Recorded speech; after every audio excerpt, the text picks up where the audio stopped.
EA is murdering Apex Legends. Insiders are leaking. Um, yeah, I guess I can confirm it. I'm not an insider for sure, but I did play the game from season 1 to about season 4, season 5-ish. It was really, really fun, really enjoyable.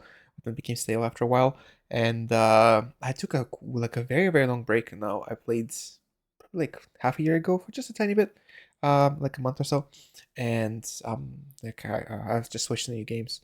It is a fun game where it's at, but the pricing of everything is just crazy. It's like you have to pay like $250-ish, right? For an heirloom. It's crazy. Same thing for the like not heirloom, but the style like what are they called? The evolving outfits as well. It's a crazy amount.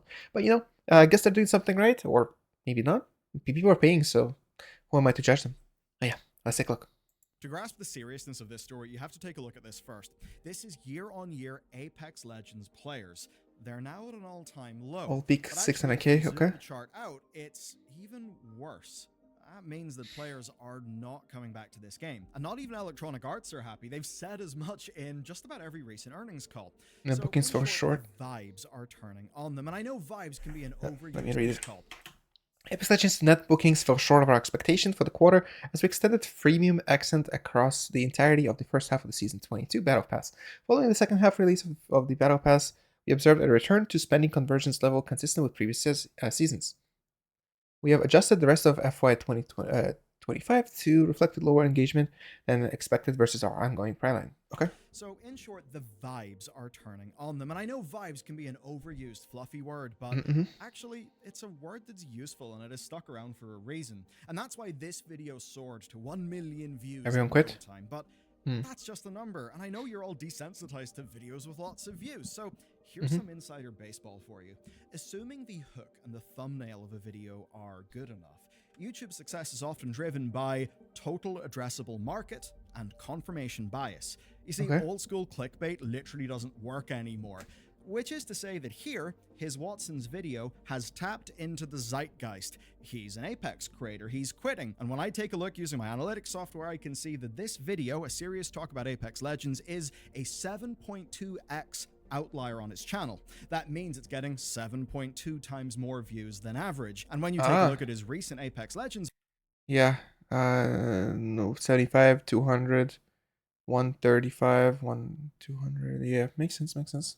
Yeah, 1 million is definitely huge. Videos, they're all significantly underperforming his average. What we see is an Apex creator whose general Apex content is actually not doing as well. But whenever he does a video like this, that is news that appeals to current and lapsed Apex players, well, then it can go really big. And that's why it being an outlier is newsworthy when combined with everything else that we know.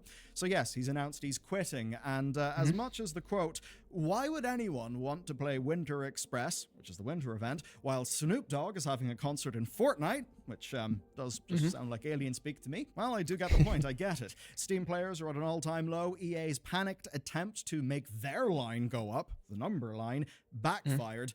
And that means there's a reason why this video hit players so hard. But I'll one-up him and a lot of people feel dissatisfied with Apex. You're now a daily habit of mine. I wasted so much time scrolling Twitter and Reddit, but now I use Brilliant, and I have an amazing deal for you. I did see a lot of people fun and interactive, where you learn by doing across thousands of interactive lessons in math, data science, programming, and AI, all on their gorgeous site and app. And it's not rote learning. Their method is 6 times more than lecture videos, which, having been in lectures, I absolutely feel. You see, they use interactive quizzes, right? You can click, you can drag, coffee you can production build things, you versus learn GDP by playing almost, and every chance they have, they make a fun tactile visualization, and that's what makes the concepts click.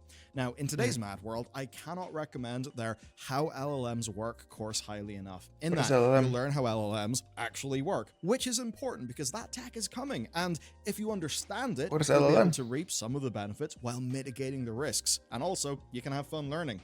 Brilliant is kind of like upgrading yourself. You can pick skills and you can learn them in a bite-sized, interactive, and approachable manner, all in the time you'd usually doom scroll in your phone. Cannot recommend them highly enough, so absolutely check them out at my link down below, brilliant.org/Bellular News. There, you'll get 30 days for free, and then you'll get 20% off the annual plan. Okay, so here's the deal. His Okay, Watson cool. was in deep, rising from a casual player to a pro, and Very now he's screen. uninstalled the game. And here are the main reasons. So first up, he's burnt out feeling because of a lack of meaningful new content for casual players and a lack of change for ranked players. Second, Respawn Makes doesn't sense. seem interested in catering to competitive players, and that's evidenced to him by inconsistent balance and matchmaking problems between seasons. Now, modders have actually tried to fix some problems here, but rather obviously, Respawn are not interested in that. Yeah. And Watson suggested they actually refuse to work with content creators who were highlighting said mods that they thought were moving the game in a better direction. That's rough, but also take a look at this. Well, I mean, it's Respawn. their This is a deal-making failure in 2023 surrounding rev share. it's their, of course, it's their choice because they created the game. But you know, if a lot of people are leaving, a lot of people are dissatisfied and they're asking for a change and you're not doing it, then it makes sense that, you know, if you're not helping, you're not doing anything, then the cycle keeps going. But yeah. EA came back with a revised offer based on sales performance instead of the flat licensing fee. The 3 orgs whose skins sold the most would get $160,000. Next 3 would get 120. Next 6 would get 80K, and the bottom 8 would get 60K. There was still no revenue sharing included, meaning that I guess there's skins in the game, right? Execs offered a counter proposal and capped 50-50 revenue split for in-game sales. Yeah, so basically, if they have a team skin and someone buys the skin, let's say the skin costs, I don't know, $10. What a lot of games do is that $5, for example, or I don't know, like let's say $3 goes to the creator, like the person or the team that they actually represent, and then $7 gets kept by the company, or like 50-50 or whatever. I do not know the percentages. I have no idea. But here it seems like it doesn't matter how many like skins they get sold. They just get 160K total if their skins are within the top 3 most sold skins.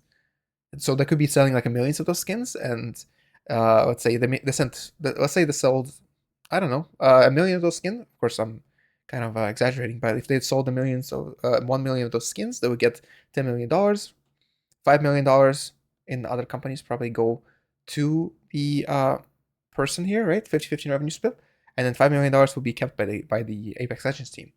And sorry, but yeah, Apex Legends team, I mean the actual like creators, the EA. So if what EA is saying is is that basically doesn't freaking matter if we sold $10 million worth of we got basically $10 million of revenue, you get 160K. That is crazy. With esports. Of course, you know, the numbers will not be as high, but I'm just talking in general. Well, by 50-50 would not make sense, but yeah. Another counter offer imploring EA respond to explore uncapped revenue sharing as close to 50-50 as possible.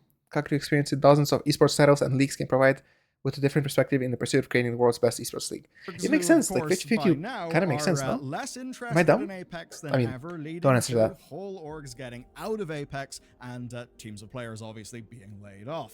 And the thing is that when a camel's back breaks, there does tend to be a straw. This time it appears the straw, I mean among many, but the most recent one, is what they brought out for Christmas. Though Watson suggests that it's less... Okay, they have a cute logo. Cosmetic requests split 2 battle pass required separately and gameplay to what Respawn wanted and more what they were allowed. Watson cites insiders who spoke to him and suggested that they, internally, have got tons of ideas for game content, but the management will not let them deviate from set plans.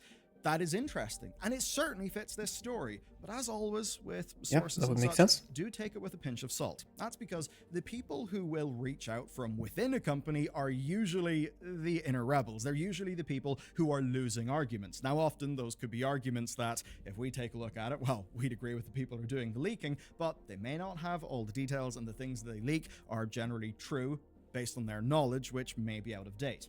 But what we do know rather solidly is the release of their Christmas stuff backfired. So the sales pitch, right, for this season is the return of a 6-year-old launch mode and a rework to a day 1 character, which was then followed by a holiday event, which itself was a returning event from 5 years ago, which does mean a lot of remixes and not a lot of new. The second patch continues this then with one new hop-up that changes the familiar legends. What do you mean familiar legends? You always have the same legends. Sniper to full auto. Push. Oh, sorry. That was a skin idea. I was gonna say what? That changes the charge rifle sniper. Okay, I don't know about those skins, but full okay. auto, 2 character reworks, and an update for the throwback mode Launch that adds in Royale. more maps. Now, I know he was making a joke, but I don't think that Snoop Snoop Dogg Dogg? would be able to save this with a concert, but I do take the point. Fortnite has momentum, and in the game of hearts and minds, They have so many things going on in Fortnite. momentum It's and crazy. vibes matter. To explain this simply, Apex has always been a thrifty game. If the team finds something that works, they do tend to hold on to it. Take as an example the Christmas break event. Since 2020, Apex would add a new cosmetic event, a new battle royale map, and the Winter Express limited time mode. But then 2023 broke the trend with no new map. Now that's likely because every map was undergoing an overhaul at the time, and well, there was no Winter Express. Suffice to say, people were not happy with that. And that's even with the devs' explanation that movesets and some of the newer legends could break the game. Now, when we fast forward to 2024, what we see is this. Respawn probably thinking the return of Winter Express would be an olive branch because it's what they didn't do last year. And that especially being the case because they added the first new weapon to the game in years. But that did not work. For some people, it also felt like there was no new map. I mean, there was no new map in the Christmas event, but there was one previously with E-District, which launched in August. That was timed with their business model update, which, of course, backfired so badly, it made headlines. So yes, there was a new map, but it was torpedoed by business model decisions. Add to that the pent-up demand from an underwhelming 2023, and it's obvious why the vibes have truly turned on EA. But it's not just their actions. It's also the competition. Life ain't fair and business ain't fair. Yeah. There's a lot of battle royale games. There's Fortnite and I guess PUBG's already died as well. Well, at least from what I've seen. Development team sizes and budget, but I assume there's other ones as well, right? That he's probably gonna mention. Are not comparable in any way. All these games are fighting for the very same hours. Now, recent leaks show that Call of Duty Black Ops Cold War cost $700 million, which is, that is crazy. A lot. Not all of that went into Call of Duty Warzone, but I think you get the point. It's just a different level of scale. Oh yeah, Warzone, that's right. Game's operating on. And what makes it worse then is that the player relationship has been inconsistent. So going back to Watson, it's the perception that Respawn don't have a clear identity for the game, where from his perspective, a season may be great, but then it could be followed. Shipping. Yeah, I think I left right before they did the changes to the armor, where you can actually select the like different passives and stuff. Changes. It just doesn't seem like things are really dialed in. Casuals might get a mode that they enjoy, like the Post Malone designed 3 strikes. God, yeah, I'm feeling old. Anyway, but limited time modes are just limited time modes. Then there's modding. Enthusiasts want it, Apex doesn't, and at the very least, the mods just are there to tease people on the sorts of things they would love to see in the game. But even look at the most recent patch. It's a perfect microcosm of this. High-level movement tech like tap strafing was nerfed in the eyes of the community, and to them, that was hurting, sort of taking down the skill ceiling for one of the most unique features that Apex still has.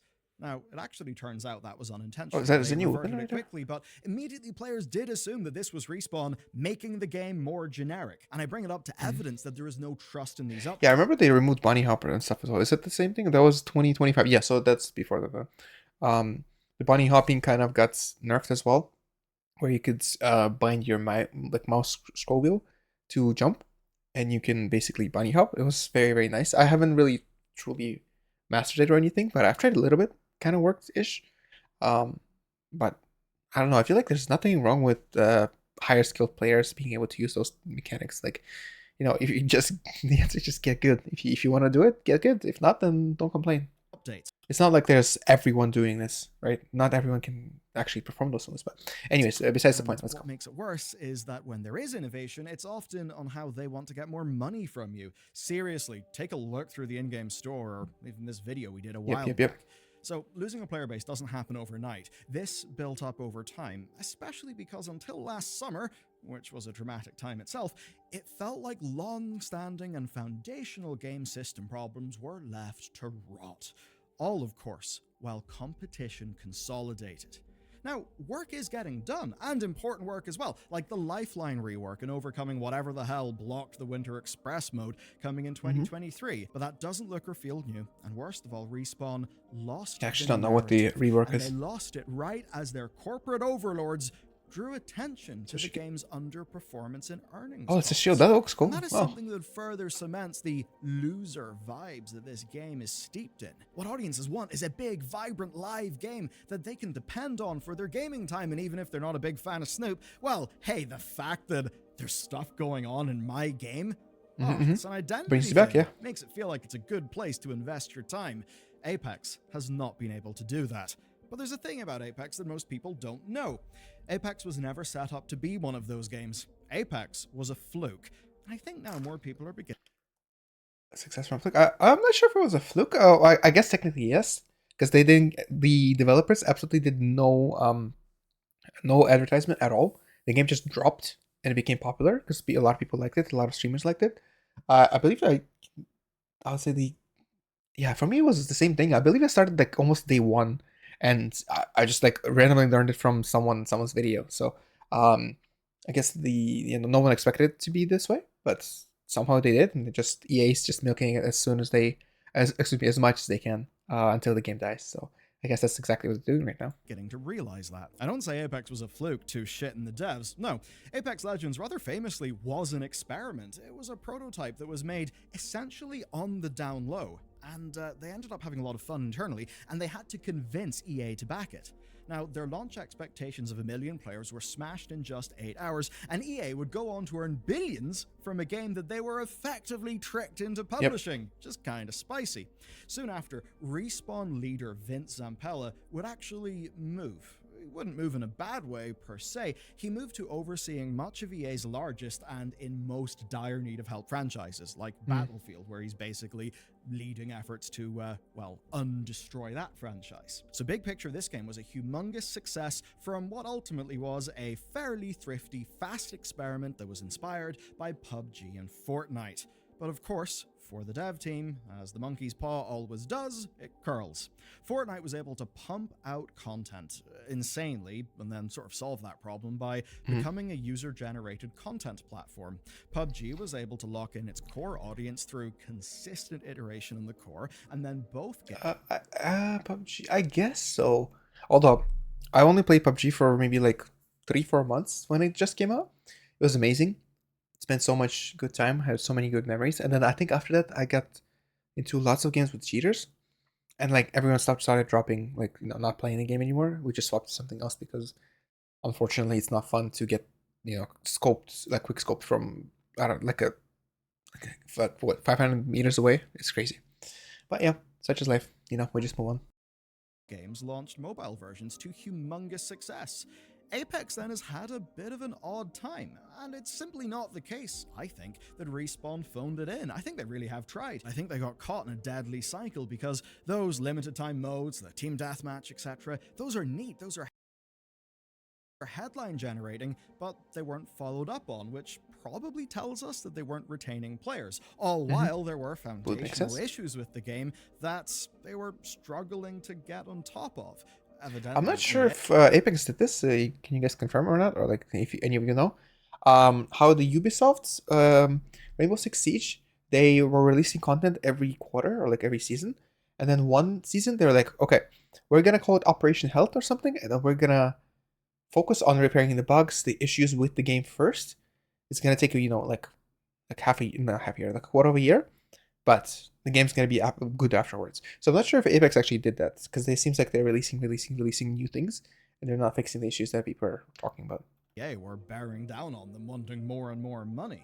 And all of this means that Man, I love Skulltown. Skulltown was so fun. Struggled with direction where its competitors kinda didn't. And you can add to that low-hanging fruit that was bizarrely just not grabbed. I think the biggest example for so many players is the game not having a proper solo queue mode. And that does mean that the solo experience of this game tends to be worse than the competition. Hell, even take mobile. EA killed the mobile Apex entry because its place as rank 6 highest grossing EA mobile game was simply not worth the effort, it seems. Like, come on guys, this is a pretty damn messy picture, and it probably didn't help as well that Apex Legends was built on a custom version of Valve's Source engine.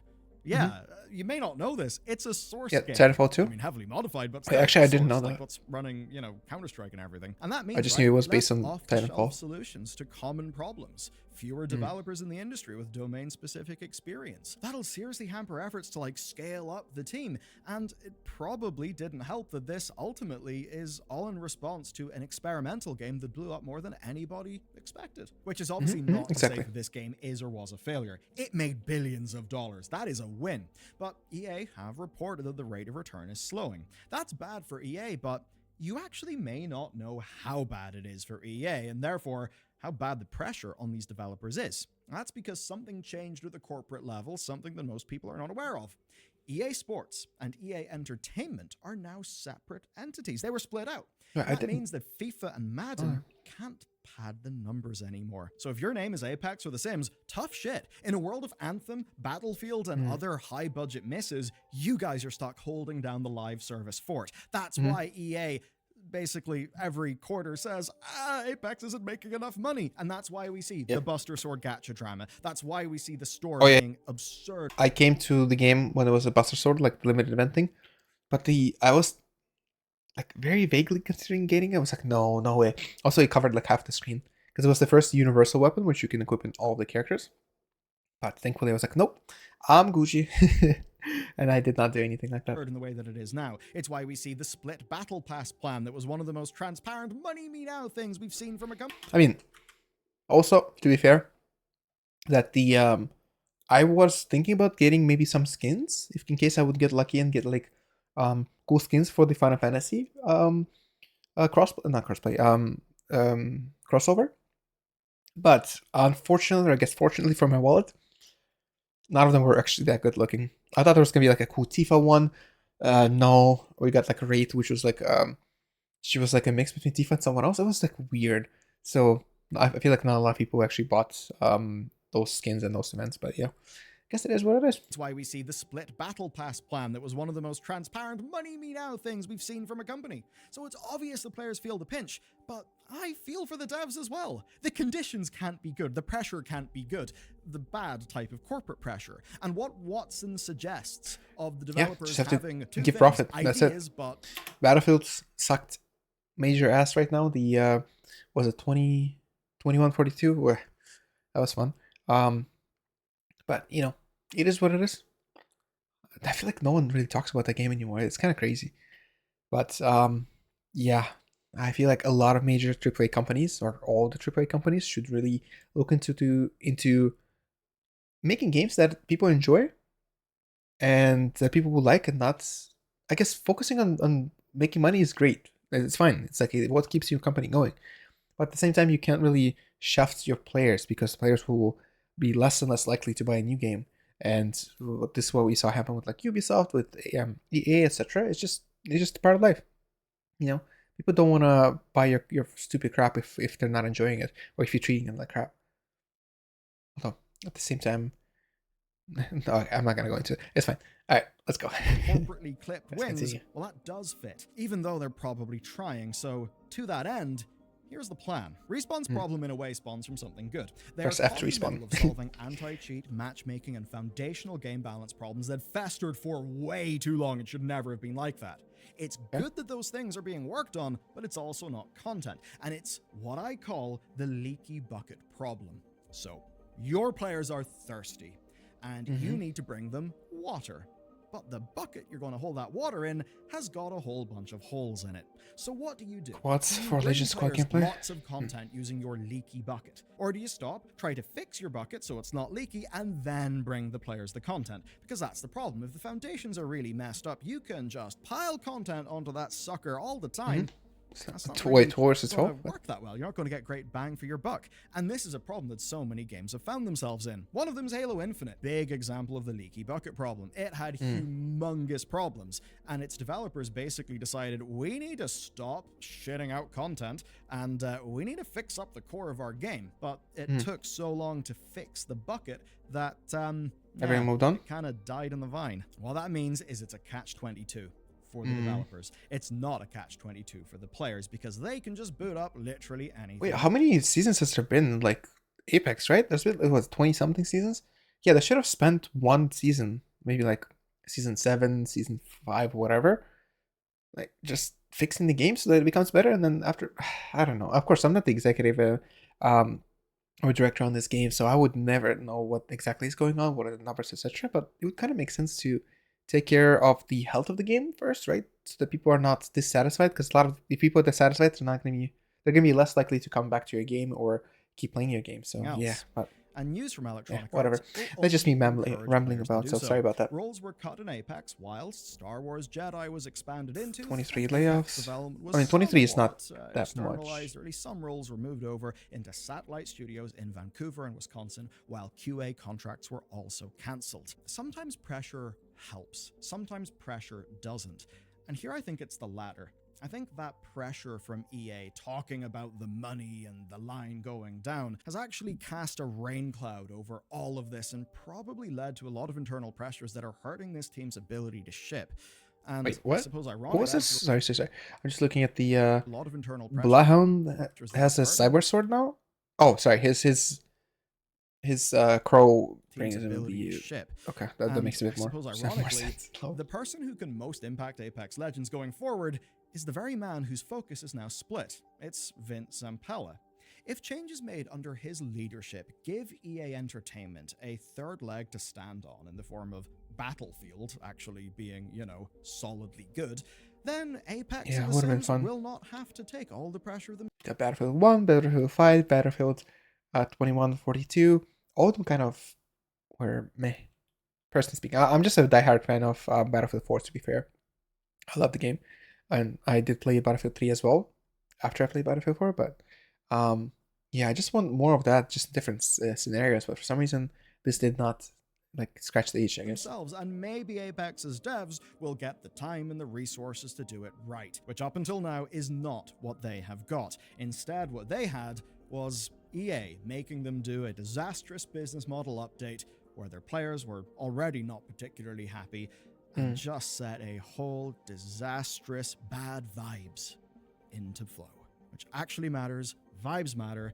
Players are humans. Humans are emotional. If the vibes are better somewhere else, that's where people are going to go. Now, the vibes are salacious and spicy over in Ubisoft. Now, this is not just talking about the Assassin's Creed Shadow news. Oh no, it's talking about the family legal corporate drama that's actually driving it. We've just seen it as well. It's fascinating, so go watch it next. Yes, guys, please do. But yeah, that was another video by Bellular News. Please make sure to leave a like. I'll be leaving the URL of the entire video in the description for my video as well. So thank you guys for watching. Let me know what you guys think. Are you still playing Apex? Have you stopped a while ago, recently? What's going on? Like, how are you guys feeling about this? Do you think there's ever a chance of redemption for Apex, or are we just completely done with it? Yeah, let me know. All right, see you guys. Bye.